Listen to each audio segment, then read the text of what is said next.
sa mga anak. Tandaan niyo po, hindi naman kayo pwedeng magkasama habang buhay ng mga magulang niyo.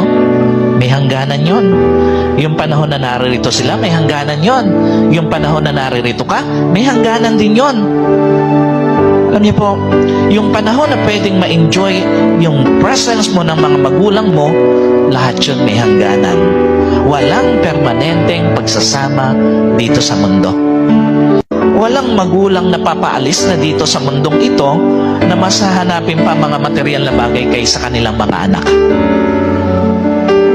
Kasi nga, as people grow old, mas kumukonti na lang yung gusto niya sa buhay.